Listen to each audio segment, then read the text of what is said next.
Hi everyone, it's Justine. Let's talk about spring-summer fashion. I do this video twice a year to show you a sort of curated view of what the runways are proposing for the upcoming season. I see runway fashion as a source of inspiration. It's not like it's what you have to wear this year. It's not like that.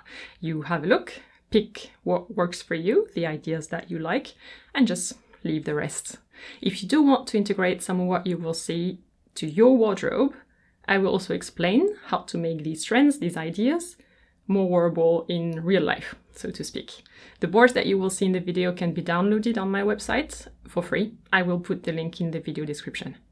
Let's start with the first trend. Suits, but short. It's not every year that we have such a broad choice of suits for women for the summer season. But this time, all these suits are cropped so that we can wear them with sandals, show a bit of legs. Pretty much all houses presented trousers falling just above or just below the knee. The fit is very boxy, flowy, drapey.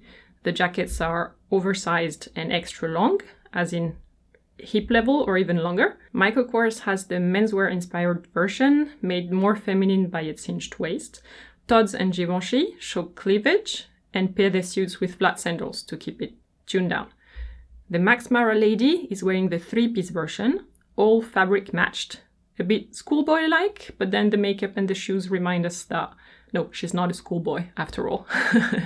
Valentino went for pink, and the outfit immediately looks more dressed up to go out. And at Chloe, the top worn underneath the suit is in a contrast color, bringing in more softness. Notice the hem of the shorts, as if the lining was showing under the rolled-up trousers. Nice detail. Most designers presented a full look where the jacket and the pants are matching, but you could also just keep the jacket. Pair it with existing pants that are more to your taste and aesthetics that you already own, that are maybe full length. Or you do it the other way around, you keep the shorts, skip the jacket, pair the shorts with a colorful, drapey statement top, for instance. These shorts are all pretty much in neutral colors. Pretty much.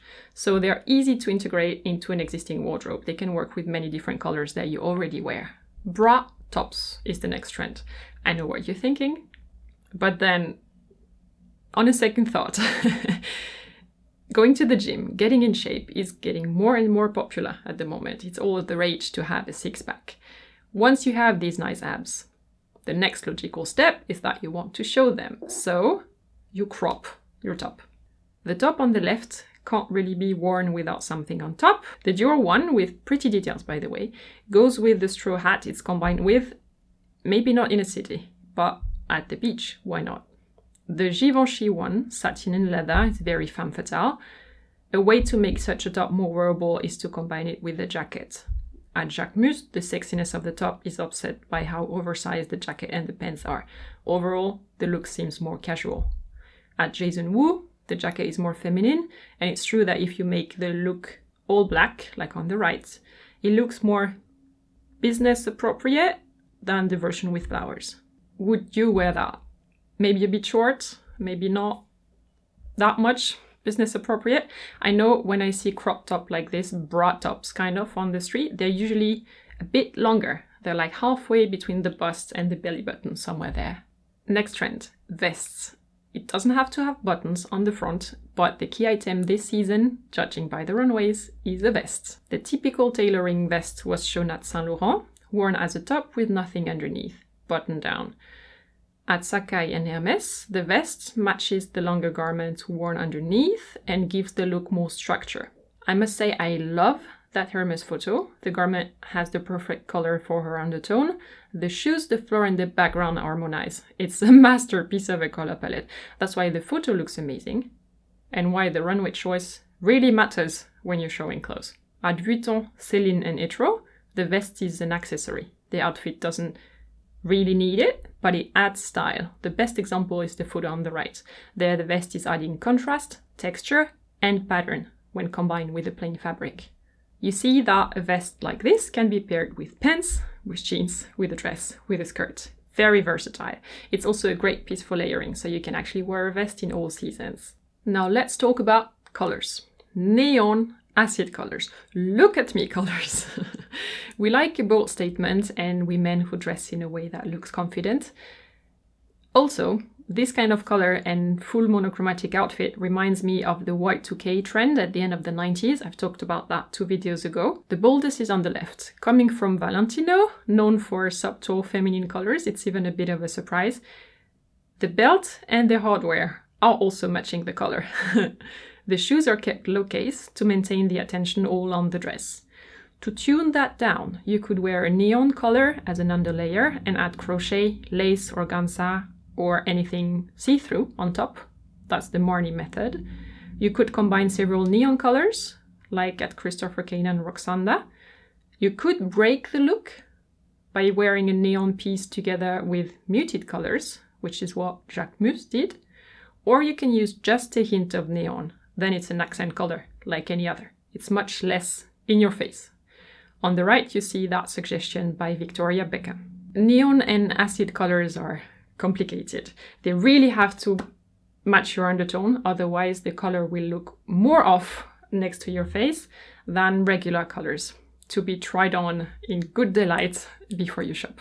Next trend, retro wallpapers. I should say 60s wallpapers because it's all about warm yellows, oranges and browns, which are definitely colors used a lot to decorate interiors in the 60s, not so much anymore today. Large patterns, patterns on patterns. Did I mention patterns? Christopher Kane shows the legs, but not the chest or the arms. See how the shape of the sleeves, by the way, is as rounded as the motif itself. I really like that. Marnie, Bridgerton and Fendi showed more or less abstract flowers. It's funny how designers based in different countries come up with similar color palettes in a given season. Bridgerton showed a silhouette which is typical of his work. This type of sleeve is called Lego mutton. In French, we call that manche gigot. Super sexy. The Vuitton look is interesting because the blouse seems retro, the skirt doesn't. Overall, it's a great mix of past and present patterns. I like what they did there. If you are warm, it seems that you will have plenty of options in shades of orange this season.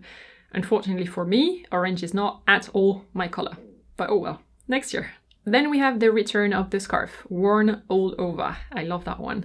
It can be an actual scarf that you tie around your body in a creative manner that people haven't seen before, or it can be fabric printed as a scarf that suggests its flowiness and drapiness, but isn't actually a scarf. The photo on the left is another one of my favorites. This is what I think the goddesses of ancient Egypt looked like.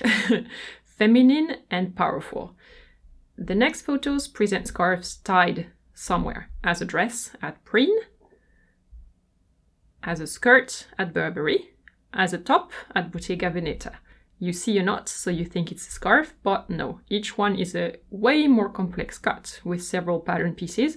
Even if you're a pro at styling scarves, you can't actually get to these results if you start with a square piece of fabric.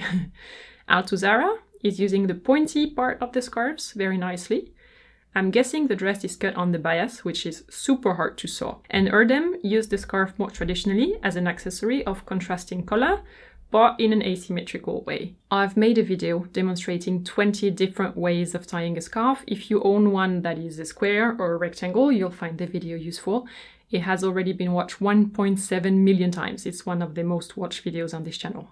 That's it for the 6 trends that I wanted to deep dive into today, but this video is not over yet. You know, when I present trends like this twice a year, I always pick up on the trends that are kind of new for that season. I don't talk about a trend twice. But actually, trends don't appear on one day and disappear on another one. It's all an evolution and it's progressive. There is no clear cut. So it can absolutely be that a trend that I talked about last year is still a thing and we still see it on the runways, and you can, of course, still wear your pieces from last year, thankfully. A great example of this is the utilitarian trend that I presented last summer. Boiler suits, cargo pants, huge pockets applied on the outside of the garments, not just for outerwear. It's a military-inspired, pragmatic look. It's still a thing, and it balances out the more feminine trends that are the bra top or the scarf thing that I just mentioned. In case you wonder how I choose the looks that I put on the boards, it's a difficult decision every time. First, I identify the trend, and then I look specifically for examples from bolder to more wearable. So it's not just the best or the most striking from the runways, it's more a mix to show you the width of what you can do with our trend. Also, in previous editions, I've been asked to share more photos of the looks, and I was not prepared. So this time I will try to find links to these clothes and share them in the description below. If you enjoyed this video, thumbs up, share it with more people. Subscribe to this channel if you want to get my future videos as well. What's your favorite trend, your favorite look? Anything you think I missed? I like new seasons. They're like the new year, uplifting and full of new possibilities. I will see you on Wednesday for a new video. And until then, take care. Stay safe. Bye.